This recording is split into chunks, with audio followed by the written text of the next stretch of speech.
where he comes from. They knew nothing of the world beyond what they could see with their own eyes, and even much of that they could not comprehend. Gore was raised to believe that stars were the eyes of their ancestors, of the ones who'd pleased the gods and proved worthy of the soothing embrace of night. The damned suffered forever in the sun. So, the more who died unworthy, they were told, the hotter their world would burn. That's how they were taught to honor their gods, through fear. But where were those gods whenever they needed them? Gore always asked. Where were the gods when he needed them most?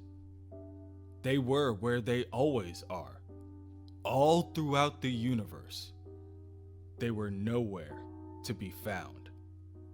Gore was taught that the universe was born from the tears of the first god. When he beheld the emptiness around him and his heart was filled with loneliness, the tears became oceans, which became ice, which became worlds. And there, the lonesome god planted the seeds of all life as we know it. And the first god looked upon his work and smiled. As Gore stands there now, 14 billion years in the past, witnessing with his own eyes the first awkward fumblings of life in the void, he sees no lonesome weeping god, no tears except those shed by the misshapen creatures around him. Minutes old and already begging for death. He sees no benevolent omnipotence on display. He sees only an inbred offspring of the elder gods, treating primordial life as his fleshy plaything. But despite the best efforts of the god, Gore knows that life will still find a way. Worlds will be blasted into being, and creatures will slither from the ooze to evolve and thrive, and ultimately learn to fear and worship the bumbling deities they assume to be their makers. But for this young god, at least, there will be no temples erected.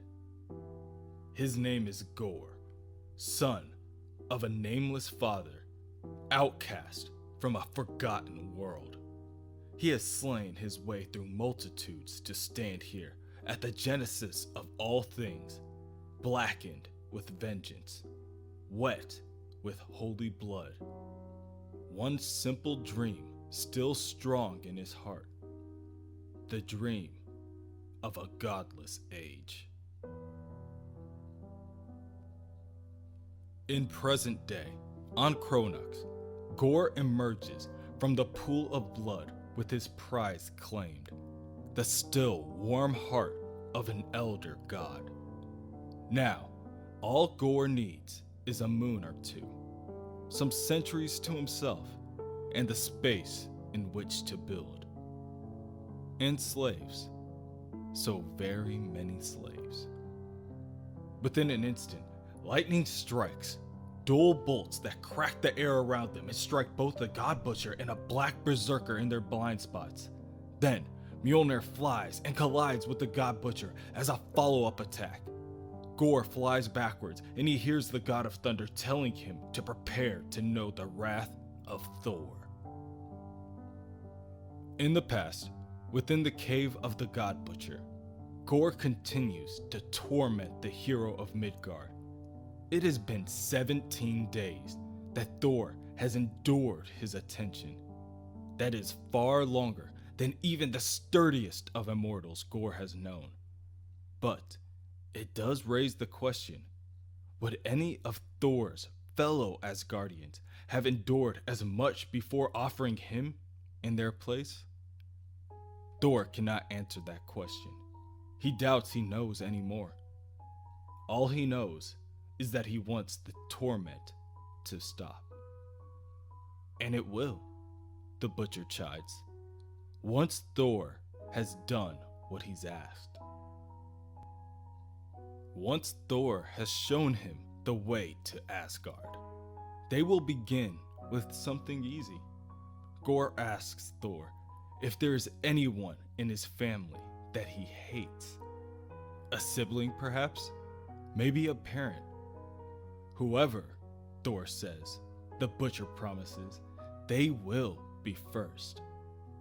Thor stutters, attempting to speak despite the blood filling his mouth. A smile creeps on the butcher's face as he awaits Thor's answer. At that moment, a booming voice echoes inside the cave. "In here! We found him!" the voice bellows. Gorr turns to see more than a dozen Vikings storming around the corner.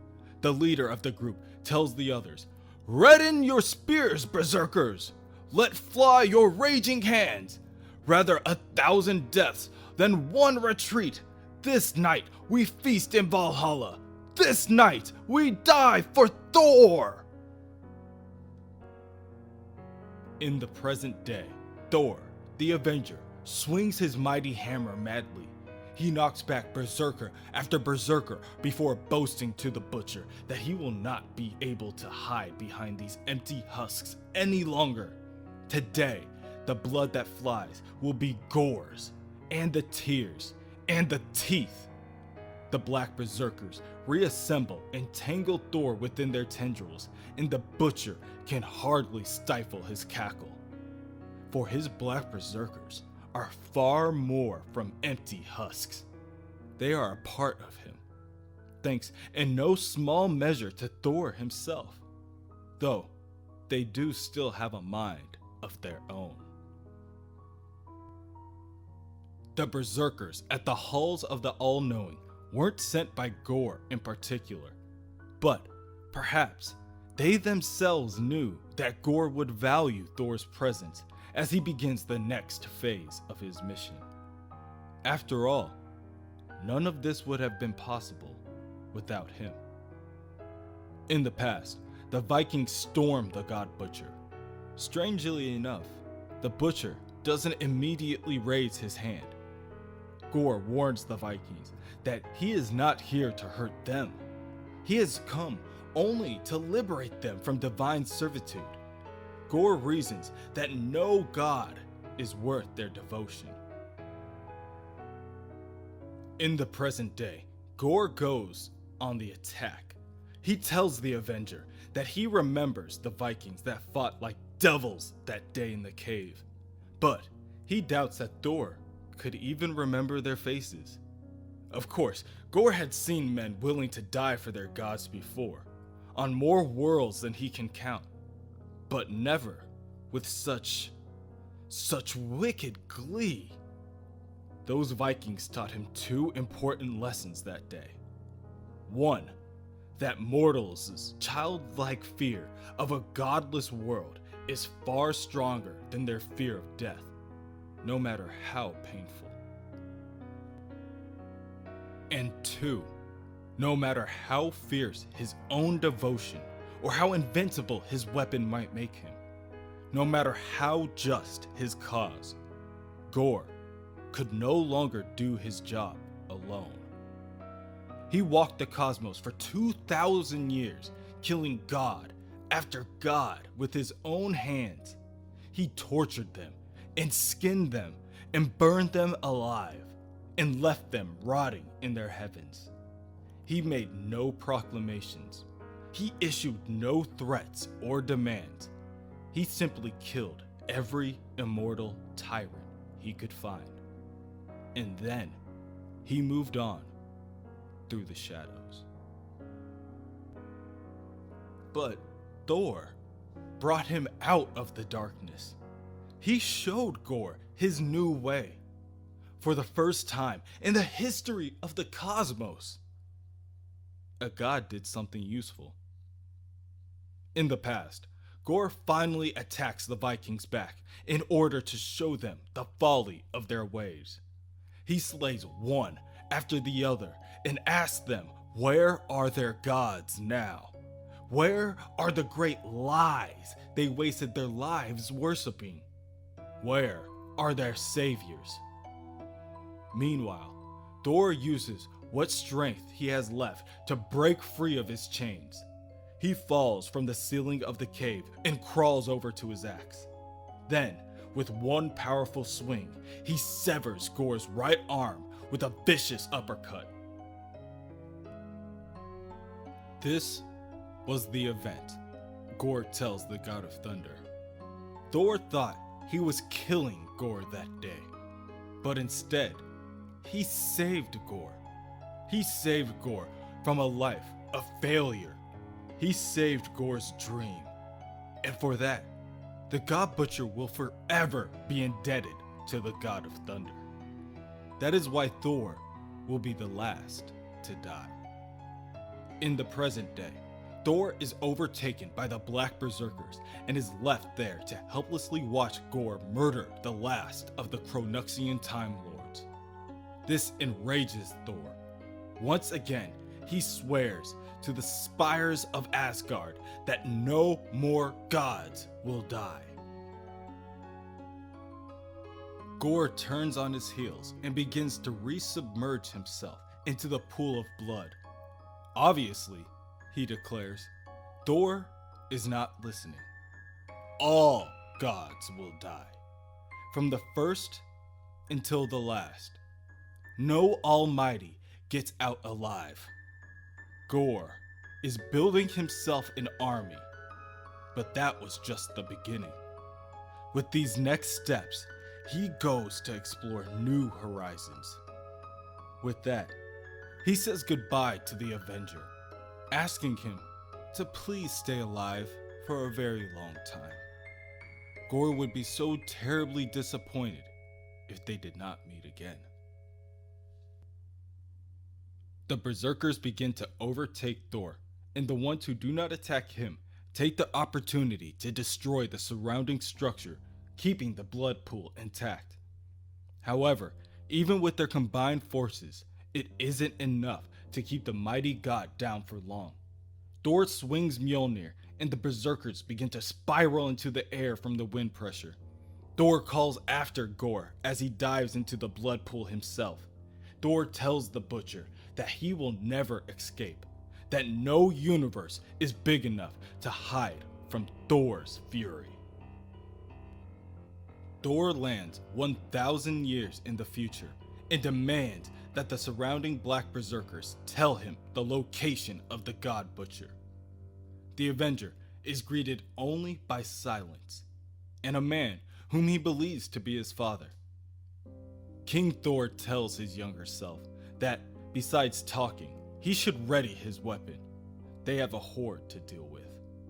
The two fight back to back as hundreds upon thousands of the blackened monsters continue to converge. Suddenly, the Berserkers begin to dissolve by the dozens, and even though his better judgment denies it, King Thor yells out that they have won the day. But the younger, the Avenger, is not satisfied.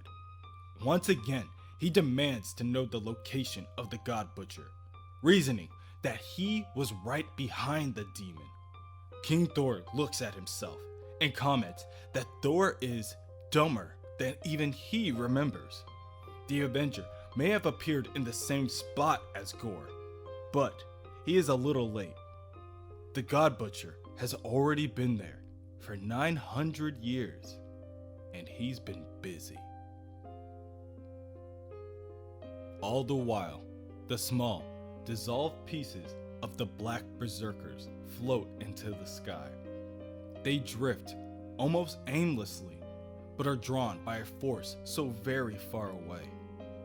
They reach their destination, a large planet burned red from the sun, and they continue to drift, floating high above a lone city populated only by slaves, all the way until they are absorbed back into the essence of the God Butcher. With that, the knowledge of the second Thor, which pleases the Butcher, for the end of days is imminent. The first day of a new age of freedom is here. The day that all his dreams come true.